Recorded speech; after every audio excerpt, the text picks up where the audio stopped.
है सांसद का एक्सरे। जम्मू कश्मीर की राजनीति हमेशा से ही देश की राजनीति में चर्चा का विषय रही है और एक बार फिर देश में लोकसभा चुनाव का बिगुल बजने वाला है। आज हम बात करेंगे जम्मू से सांसद जुगल किशोर शर्मा के बारे में, बात करेंगे जम्मू संसदीय क्षेत्र के बारे में और जानेंगे कि आम जनता अपने सांसद के कामों से कितनी संतुष्ट है। जानेंगे कि क्या सांसद जुगल किशोर शर्मा जम्मू की जनता की कसौटी पर खरे उतर पाए हैं या नहीं। आइए चेक करते हैं जम्मू के सांसद का एक्सरे।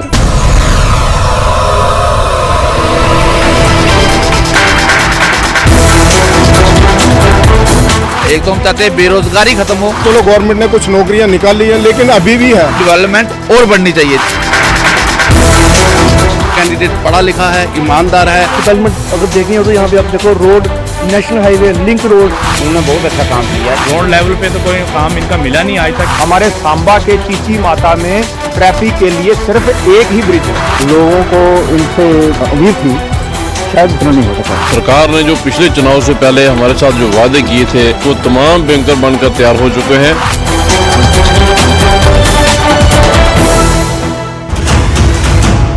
बीजेपी के सांसद जुगल किशोर शर्मा के राजनीतिक सफर पर सबसे पहले एक नजर।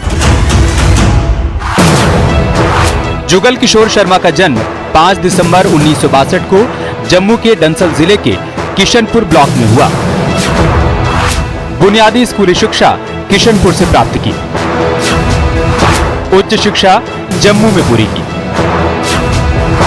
स्कूल के दिनों से ही आरएसएस से जुड़ गए।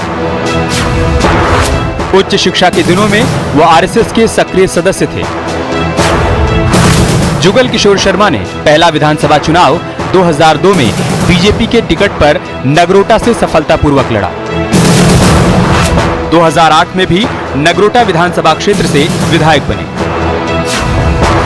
2009 में जम्मू पुंछ निर्वाचन क्षेत्र से लोकसभा चुनाव जीते। 2014 जम्मू निर्वाचन क्षेत्र में कांग्रेस के मदन लाल शर्मा को हराकर 16वीं लोकसभा पहुंचे। 2019 के आम चुनाव में जुगल किशोर शर्मा ने कांग्रेस नेता रमन भल्ला को शिकस्त दी।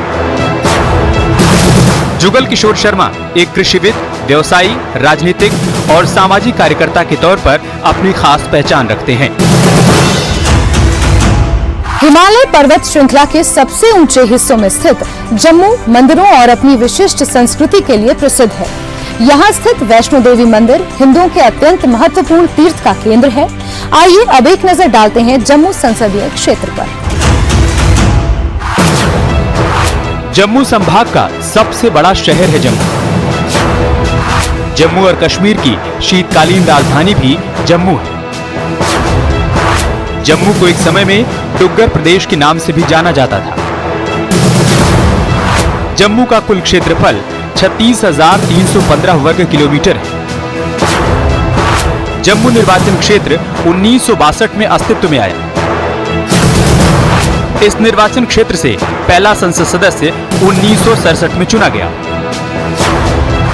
जम्मू संभाग के 5 जिले जिसमें जम्मू, सांबा, राजौरी, पुंछ और रियासी जम्मू पुंछ लोकसभा क्षेत्र का हिस्सा है। परिसीमन से पहले जम्मू पुंछ संसदीय क्षेत्र में 20 विधानसभा क्षेत्र शामिल थे। परिसीमन के बाद जम्मू संसदीय क्षेत्र में अब 18 विधानसभा क्षेत्र रह गए हैं। परिसीमन के बाद गुलाबगढ़ और रियासी विधानसभा क्षेत्रों को जम्मू पुंछ लोकसभा सीट में जोड़ा गया है। 2019 के आम चुनावों में सांसद जुगल किशोर शर्मा ने अपने प्रतिद्वंदी कांग्रेस नेता रमन भल्ला को 3 लाख से भी अधिक मतों से शिकस्त दी। जम्मू से सांसद जुगल किशोर शर्मा एक सक्रिय राजनेता हैं। ग्रामीण क्षेत्रों में गरीब लोगों की सहायता के लिए भी जाने जाते हैं। लेकिन अपने कार्यकाल के दौरान क्या जुगल किशोर जनता की कसौटी पर खरे उतर पाए हैं? आइए उनके क्षेत्र की जनता से ही जान लेते हैं। इस समय 90% काम जो है वो कंप्लीट हो चुका है। एम्स का बहुत बड़ा प्रोजेक्ट है और इतना बड़ा एम्स हमारे हिंदुस्तान में सबसे बड़ा एम्स जो है वो यहाँ पे बनने जा रहा है और स्टार्ट भी होने वाला है। तो उसके साथ साथ देखें तो डेवलपमेंट अगर देखनी हो तो यहाँ पे आप देखो road, national highway, link road, कोई भी आप रोड देखो प्रॉपर तरीके से ब्लैकटॉपिंग हो चुकी है। और इसके साथ साथ मैं आपको बताऊँ कि अभी 1.5 साल जो कोविड ने हमारा वेस्ट कर दिया, उसके बावजूद भी इतना बेहतरीन काम हमारे एमपी साहब ने यहाँ पे करवाया है हमारी डिस्ट्रिक्ट में बहुत सारी डेवलपमेंट जो है वो करवाई हैं, चाहे वो आप उत्तर बहनी देख लो, चाहे आप वो पुरमंडल के एरिया देख लो, चाहे वो आप विजयपुर देखो, हर जगह पे डेवलपमेंट जो है बहुत बेहतरीन तरीके से हो रही है। जहाँ तक हमारे संतों का सवाल है, उन्होंने बहुत अच्छा काम किया है। जैसे बड़े बड़े प्रोजेक्ट आप जम्मू के अंदर देख रहे हो, नेशनल हाईवे का देख रहे हो आप, हमारा एम्स का देख रहे हो, हमारे पुलों का देख रहे हो, हॉस्पिटलों का देख रहे हो, कॉलेजों का देख रहे हो। तो ये जो बड़े बड़े प्रोजेक्ट है, ये संतों का काम है, उन्होंने लाए हैं और बड़ा अच्छा रहा है इनका। खैर लोग कुछ सत्तापक्ष भी होता, कोई विपक्ष भी होता, लोग विपक्षी बातें भी करते हैं कि बहुत सारा जो छोटा छोटा काम है, जो संसद के हाथ में छोटा काम नहीं होता। छोटा काम होता है वो हमारी रियासत के अंडर आता है। रियासत में हमारे तो एलजी प्रशासन है, इसमें तो हम कुछ कह नहीं सकते। जहाँ तक संसद का सवाल है, उनके जितने भी काम हैं वो काबिल तारीफ हैं।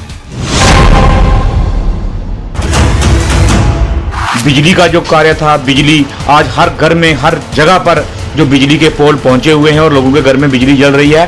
और सबसे बड़ी क्रांति तो पानी के मामले में मैं बोल सकता हूं, जो जल जीवन मिशन के तहत जो कार्य चल रहे हैं। कोई ऐसा गांव, कोई ऐसा मोहल्ला, कोई ऐसा घर नहीं है कि जिसके, कोई ऐसी पंचायत नहीं है जिसमें हजारों के हिसाब से पाइपें और लोगों के डगवेल, बोरवेल, फिल्टर प्लांट इत्यादि जो भी जहाँ की रिक्वायरमेंट थी उसको पूरा किया जा रहा है। पानी की बहुत परेशानी थी, मतलब यहाँ पर हमारा लगभग 25% पानी की अवेलेबिलिटी थी, आज उसको 100% किया जा रहा है। अभी उसके कार्य चल रहे हैं, लेकिन वो सामने दिखाई दे रहा है कि जब वो कार्य मुकम्मल होंगे तो उसमें कोई शक की बात नहीं है कि हर घर में पानी पहुंचेगा। जो केंद्र सरकार की योजनाएं हैं, जिस तरह से वो गांव के हर जगह पर, हर लास्ट घर अंत्योदय तक पहुंच रही हैं, वो प्रशंसा योग्य हैं। सरकार ने जो पिछले चुनाव से पहले हमारे साथ जो वादे किए थे, खासकर बॉर्डर एरिया के मुतालिक जो बैंकर के बारे में वादे किए थे, वो तमाम बैंकर बनकर तैयार हो चुके हैं। जो फायरिंग होती है, फायरिंग में हम अपने बाल बच्चों को वहाँ बैंकर में ले जाके बचा सकते हैं और हमें इस बात को कोई खतरा नहीं है कि फायरिंग होगी तो हमें कोई नुकसान होगा। इस लिहाज से हम बात करें तो सरकार का हम शुक्रगुजार हैं कि उन्होंने हमारे जो किया हुआ वायदा हमारे साथ पूरा किया है। जहाँ तक मैं अपनी नज़र से देखता हूँ, मेरे सांबा जिले में बहुत से ऐसे कार्य थे, उनको होना उनका बहुत ज़रूरी था, क्योंकि हम दोनों तरफ से बिलोंग करते हैं। एक तरफ से हमारा इंटरनेशनल बॉर्डर है और दूसरी तरफ हमारा कंडी एरिया है। ऐसे ग्रामीण लोग हैं जो आज तक मजबूर हैं, मतलब उनको सही तरीके से कनेक्टिविटी नहीं है। हमारे ज़िले में रेलवे फाटक है और ये हमारे इस बेल्ट के एरिया के लोगों की बहुत पुरानी डिमांड थी कि इस ब्रिज का जल्दी से जल्दी निर्माण किया जाए, लेकिन आज तक उसका नींव पत्थर तक नहीं मेरे ख्याल में रखा गया। डेवलपमेंट का सिलसिला है कि पिछले 5 साल का दौर जो रहा है, जुगल किशोर की सरबराही में जब सांसद होने के नाते यहाँ पे थोड़ा कम ही ये देखने को मिले हैं। लोगों को इनसे मतलब उम्मीद थी, शायद उतना नहीं हो सका। ये देखो काम, जो छोटी छोटी गलियाँ नालियाँ, ये जो काम है, ये तो एमएलए लेवल का काम है या सरपंच लेवल का काम। हाँ, यहाँ पे कुछ प्रोजेक्ट होने चाहिए थे, जो प्रोजेक्ट गवर्नमेंट ऑफ इंडिया ने जो है लॉन्च किए हैं, मगर यहाँ पे एग्जीक्यूट नहीं हुए। उन्होंने पार्लियामेंट जो इलेक्शन कंटेस्ट किया था, उसके बाद राजौरी पहुंच में हो तो कभी दिखे नहीं है। ना ही उन्होंने कोई ऐसी डेवलपमेंट की, ना ही कोई मतलब कोई ब्रिजेस, रोड वगैरह का काम करवाया। तो आप देख सकते हैं कि किस तरह पब्लिक ने उस टाइम तो इन्होंने एमपी तो बना दिया था, तो उसके बाद कहीं दिखे नहीं है। ना ही दौरा लगाते हैं कभी कभार, तो ऐसे ही वीआईपी दौरा लगाते हैं, तो ग्राउंड लेवल पे तो कोई काम इनका मिला नहीं आज तक।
तक भी पहुंचेंगे। और यहाँ वक्त हो चला है एक बहुत छोटे से ब्रेक का।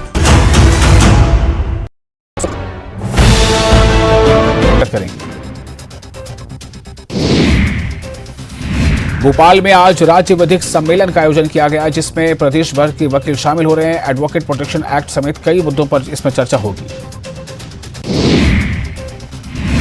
शिकंजे में इंदौर इंजीनियर हत्याकांड के आरोपी का पुलिस ने जुलूस निकाला।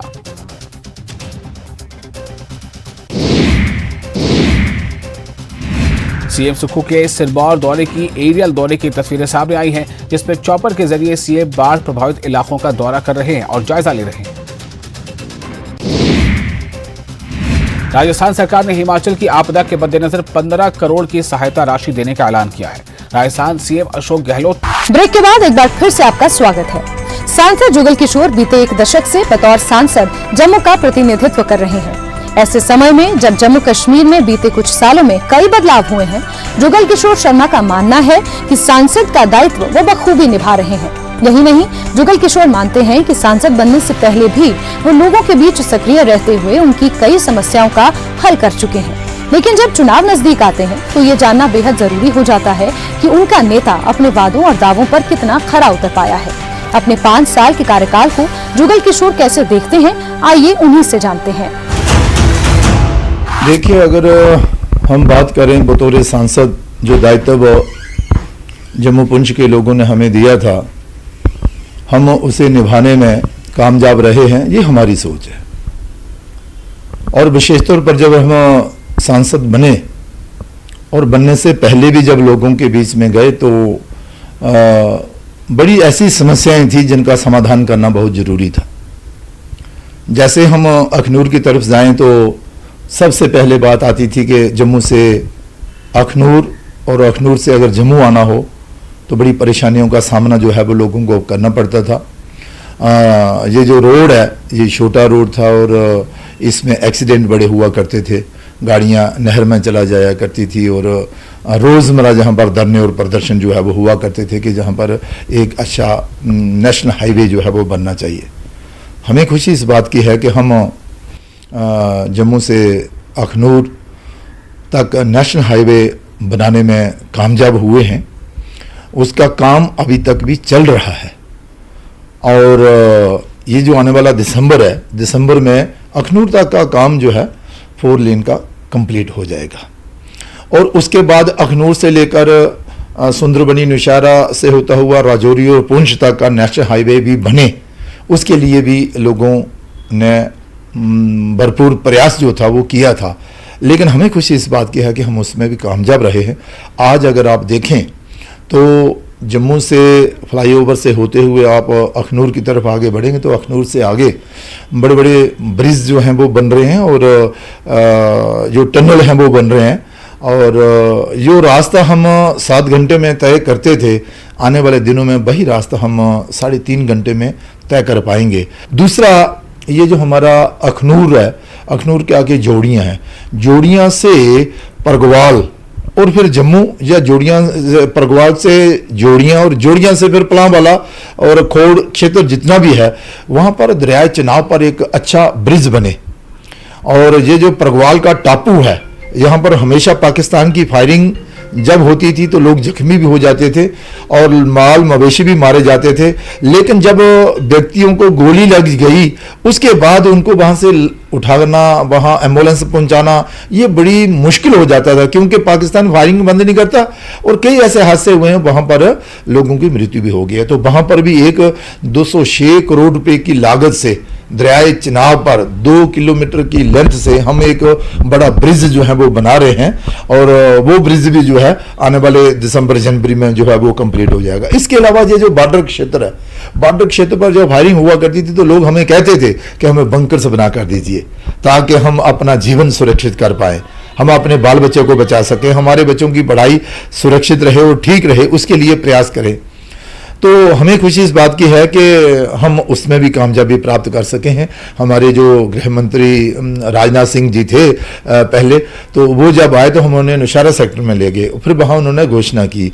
और आपको ये जानकर खुशी होगी कि आज बॉर्डर पर इंडिविजुअल जो बंकर हैं वो बनाए गए हैं। लेकिन इसके अलावा ये जो जम्मू शहर है, जम्मू शहर जो है वो एक सुंदर शहर हो, जहाँ पर विकास कार्य हों, जहाँ पर शिक्षा क्षेत्र में बड़े बड़े इंस्टीट्यूशन जो है वो हों वगैरह वगैरह। तो आपको ये जानकर खुशी होगी कि हमारे यहाँ हम IIT और IIM तो यहाँ पर बने ही हैं, उसके साथ ही हेल्थ सेक्टर में भी आपने देखा होगा कि बहुत बड़ा एम्स जो है वो बनकर तैयार हो गया है। अब दिसंबर में वहाँ वो OPD उसकी शुरू हो जाएगी। जो लोग परेशान होते थे चंडीगढ़ और दिल्ली जाने के लिए, अब उन्हें नहीं जाना पड़ेगा। बहुत बड़ा एम्स जो है वो जम्मू बीजेपुर में बनकर तैयार हो रहा है। इसके अलावा ये जो जम्मू शहर है प्रॉपर, इसकी सुंदरता को बढ़ाने के लिए लोगों का कई सालों से ये प्रयास था कि जहाँ पर एक झील बने, आर्टिफिशियल झील बने कश्मीर घाटी की तरह, जो पर्यटक आए वो यहाँ पर जम्मू में 1-2 दिन के लिए रुकें। तो हमें उसमें भी कामयाबी मिली है। चाहे वो काम पुराना शुरू हुआ था लेकिन उसमें कामयाबी प्राप्त नहीं हुई थी। अब हमारे प्रयासों से वहाँ पर एक झील का निर्माण कार्य भी जल्द से जल्द कंप्लीट होगा और साबरमती नदी की तर्ज पर जम्मू के बीचों बीच बहने वाली तभी जो नदी है हमारी, उसके किनारे भी सुंदर हों, उसके लिए भी तभी रिवर फ्रंट का काम जो है जोरों शोरों से चल रहा है। ये भी दिसंबर तक कंप्लीट हो जाएगा। जम्मू एयरपोर्ट में 3 बजे तक ही फ्लाइट्स जो है वो दिल्ली जाती थी और दिल्ली से भी लास्ट फ्लाइट 2 बजे आती थी। आज नाइट सर्विस जो है, नाइट फ्लाइट भी जो है वो जम्मू से जो है वो जा रही है और आ रही है। आज 7:30 बजे शाम को भी, रात को भी 8, साढ़े 8 बजे फ्लाइट जो है वो दिल्ली के लिए हमें मिल जाती है और दिल्ली से अगर आना हो तो वहां से भी मिल जाती है। ये हमें कामयाबी मिली है। और इसके अलावा भी जम्मू एयरपोर्ट का नवीनीकरण तो किया जाए लेकिन उसका विस्तार भी किया जाए, उसका जो रनवे है उसे बढ़ाया जाए। ये एक चैलेंज था, उसमें भी हमें कामयाबी मिली है। और आप देखेंगे थोड़े दिनों के बाद एक अच्छा जो हमारा टर्मिनल है वो बनकर तैयार होगा और लोगों को जो है वो सुविधा होगी। इसी के साथ जुड़ते हुए मैं आपको ये बता दूं कि ये जो हमारा सतवारी चौक है और फिर कुंजवानी चौक है, ये ऐसे 2 चौक थे जो बड़े व्यस्त रहा करते थे। लोगों को एयरपोर्ट जाना है, चाहे लोगों को सांबा की तरफ जाना है, तो जहां पर जाम लग जाया तो करता था अक्सर और लोग परेशान हुआ करते थे। इस आवाज़ को मैंने असेंबली पार्लियामेंट में भी बुलंद किया और हम मंत्रियों से भी मिले, प्राइम मिनिस्टर से भी मिले और उसमें हमें कामयाबी मिली। आज हमें खुशी होती है ये कहते हुए कि एक बड़ा फ्लाईओवर जो है वो कुंजवानी से लेकर सतवारी और सतवारी से फिर एयरपोर्ट की तरफ और फिर चौथे ब्रिज और फिर अखनूर की तरफ जो नेशनल हाईवे जो बन रहा है वहां पर जुड़ रहा है। लेकिन ये फ्लाईओवर सिर्फ कुंजवानी से ही नहीं, ये कुंजवानी से लेकर सतवारी वाला तो हम बना ही रहे हैं, लेकिन इसके अलावा भी ये जो हमारा एक्सप्रेस वे जो है वो जो दिल्ली से शुरू हुआ था उसकी अलाइनमेंट कभी कोई कहे उधर से जाएगा, कभी कोई कहे रिंग रोड पर जाएगा, हमें उसकी कोई मतलब लाभ नहीं होना था। लेकिन हमारा ये प्रयास रहा कि अगर एक्सप्रेस वे जो है वो कटरा की तरफ जा भी रहा है लेकिन वो शहरों के बीच भी जाए ताकि हमारा ये सारा जो लोड है ट्रैफिक का ये बंट जाए और हमें उसमें कामयाबी मिली है। और इसके अलावा ये जो अपना बाबे वाला मंदिर और जहां पर बागे बाहू में भी वो सारी सुविधाएं, चाहे गंडोला की आप बात करें, इसके अलावा कैंसर हॉस्पिटल जो है वो जम्मू में हम खोल पाए हैं और ये जो बोन एंड जॉइंट हॉस्पिटल जो है लोगों को जहां ये अगर ये घुटनों का भी इलाज करवाना होता तो चंडीगढ़ जाते थे, पंजाब में जाते थे, आज उनको ये सारी सुविधाएं जो है वो जहां पर मिल रही हैं। एक बहुत बड़ा मुद्दा जो हमेशा रहता है वो रोजगार का रहता है, बेरोजगारी है। क्या आप उस फ्रंट पे ये कहेंगे कि कितनी हद तक आप कामयाब हो चुके हैं लोगों को रोजगार दिलाने में, चाहे वो सरकारी नौकरियां हों या फिर प्राइवेट सेक्टर की बात हो? सरकार का काम और बतौर सांसद काम थोड़ा इसमें अंतर आ जाता है। हमारा प्रयास होता है और हम इस प्रयास में आज तक भी लगे हुए हैं और विशेष तौर पर कि जम्मू कश्मीर में बड़ी से बड़ी इंडस्ट्री आए और जहां पर प्राइवेट सेक्टर में लोगों को जो है वो रोजगार मिले। लेकिन मैं ये भी कहना चाहता हूं कि ये जो बड़े बड़े प्रोजेक्ट जो आए हैं, चाहे वो IIT हो, चाहे वो IIM हो, चाहे वो एम्स हो और एम्स के अलावा ये जो बड़े बड़े फ्लाईओवर और नेशनल हाईवे 4 लेन और उसके बाद ये जो एक्सप्रेस वे जो बन रहे हैं, इससे लोगों को रोजगार भी मिला है। लेकिन इसके अलावा सरकारी नौकरियां भी लोगों को मिलनी चाहिए, उसके लिए भी सरकार अपनी तरफ से प्रयासरत है, उसमें उनको मिली हैं। उसके अलावा भी हमारा और भी ये प्रयास है कि भाई ज़्यादा से ज़्यादा प्राइवेट सेक्टर में लोगों को रोजगार मिले, उसके लिए हम प्रयास जो है वो कर रहे हैं। आपकी प्राथमिकता क्या रहेगी, क्या प्रायोरिटीज रहेंगी, क्या पॉलिटिकल मुद्दे प्रायोरिटी होंगे या फिर डेवलपमेंट के मुद्दे? विशेष तौर पर जम्मू प्रोविंस के लोग जो हैं, हमेशा इनकी ये शिकायत रहा करती थी कि कोई भी प्रोजेक्ट जो है वो उससे लेने के लिए ना धरने देने पड़ते थे, रोड पर आना जा पड़ता था, प्रदर्शन करने पड़ते थे, जेल भरो आंदोलन करना पड़ता था। उसके बाद फिर जाकर कभी हमें आयुर्वेदिक कोई हॉस्पिटल मिला होगा या कोई दूसरा इंस्टीट्यूशन। लेकिन आज हमें खुशी इस बात की है कि देश के प्रधानमंत्री नरेंद्र भाई मोदी जी के नेतृत्व में जो सरकार चल रही है, उन्होंने जम्मू कश्मीर की बेहतरी के लिए एक नहीं अनेक कार्य जो है वो किए। विकास को अगर हम छोड़ दें, विकास एक तरफ अगर हम रखें, तो राजनीतिक क्षेत्र में भी जम्मू कश्मीर में अगर हम देखें तो धारा 370 हटने और 35 से हटने के बाद जम्मू कश्मीर में अमन और शांति जो है वो बहाल हुई है। इसे आप मान लीजिए।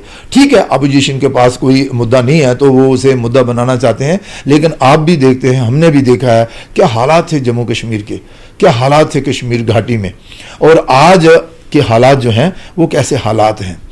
और इसके अलावा भी जम्मू कश्मीर में अमन और शांति के साथ जहां के लोगों के लिए एक बड़ी राहत की बात यह है कि सामान्य विकास जो है वो कश्मीर घाटी में हो रहा है और सामान्य विकास जो है वो जम्मू में हो रहा है। आज किसी को ये शिकायत नहीं है कि कोई प्रोजेक्ट उधर चला गया और इधर नहीं आया।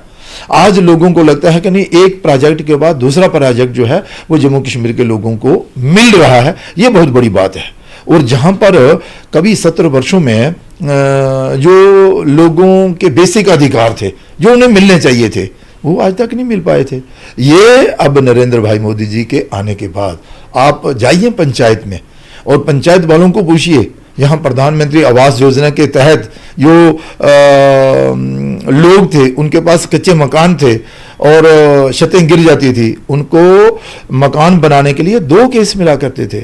आज 25-25, 30-30, 50-50 और 250 केस एक पंचायत को मिल रहे हैं, ताकि जल्द से जल्द प्रधानमंत्री आवास योजना के माध्यम से सबको अपना पक्का घर मिले। लोग जो हैं सरकार से खुश इसलिए हैं कि आज सरकार का ध्यान लोगों की बेसिक सुविधाएं लोगों को मिले उसके लिए है, जिनमें से एक ये जो 3 टायर सिस्टम के माध्यम से पंचायतों को अधिकार देना, पंचायतों के बाद ब्लॉक डेवलपमेंट काउंसिल बने और उसके चेयरमैन बने, उनके माध्यम से विकास होना, और उसके बाद डिस्ट्रिक्ट डेवलपमेंट की काउंसिल बने, जिला परिषद उसके चेयरमैन बने, मेंबर्स बने, उनके माध्यम से विकास होना। इससे भी लोगों को बहुत बड़ी राहत एक मिली है। और मैं आपको ये बताऊं कि जो शिकायतें पहले लोगों को रहती थी ना, आज शिकायत जो है वो नहीं है। हम लोगों के बीच में रहते हैं। हाँ, मैं ये नहीं कहता कि भाई सारे ही काम हो गए हैं, ये एक लगातार चलने वाला प्रोसेस है, उसमें काम जो है वो होते भी रहते हैं और नए काम भी निकलते रहते हैं। लेकिन देश के प्रधानमंत्री जी ने गाँव-गाँव और घर-घर में नल और नल में स्वच्छ जल और प्रधानमंत्री आवास योजना के माध्यम से सबको पक्का मकान, आयुष्मान भारत के माध्यम से सबको 5 लाख तक की बीमारी का इलाज, और उसके अलावा किसान निधि और ये जो दूसरी बेसिक सुविधाएं लोगों को दी है ना, ये बहुत सराहनीय है। तो आज की हमारी इस खास पेशकश में बस इतना ही। अगले हफ्ते इसी वक्त इसी जगह हाजिर होंगे एक और सांसद की एक्स्ट्रा रिपोर्ट के साथ। तब तक के लिए मुझे दीजिए इजाजत। नमस्कार।